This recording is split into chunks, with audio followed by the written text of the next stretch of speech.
Bonjour, je m'appelle Clara, je suis étudiante au sein de l'Aix-Marseille Université à Aix-en-Provence.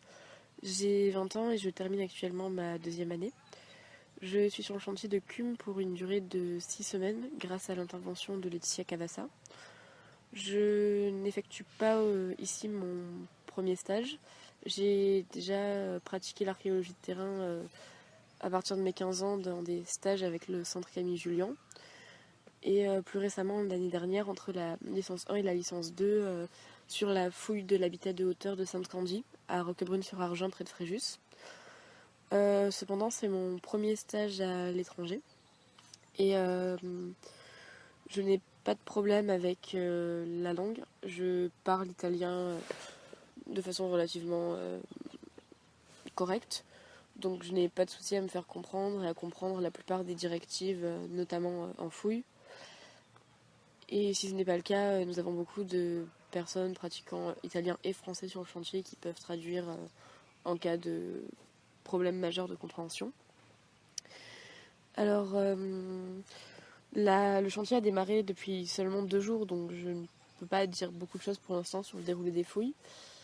Cependant, le chantier a démarré très rapidement, notamment avec l'intervention d'ouvriers qui nous ont aidés avec leur machine pour débroussailler et couper les arbres, ce qui a évité de longues heures, voire journées de débroussaillage comme j'ai pu le faire dans mes chantiers précédents. Et nous avions aussi une pelle mécanique à disposition. Donc ça nous a forcé à avoir un rythme très soutenu qui me fait penser à du préventif en fait. Pour l'instant, vu le rythme et les techniques de fouille appliquées ici, j'ai l'impression d'être sur un chantier qui est un mélange de techniques entre le préventif et le programmé. Ensuite, donc pour ce qui est du site en lui-même, je suis assez étonnée de voir un site aussi riche de par son mobilier qui sort pour l'instant alors que nous sommes seulement dans des niveaux de remblai et de nettoyage. Et particulièrement pour les structures en élévation, car je pratique le dessin de reconstitution archéologique et c'est la première fois où je vais avoir la chance de travailler sur des structures réellement en élévation, je veux dire au-delà de verticalité de 30 cm.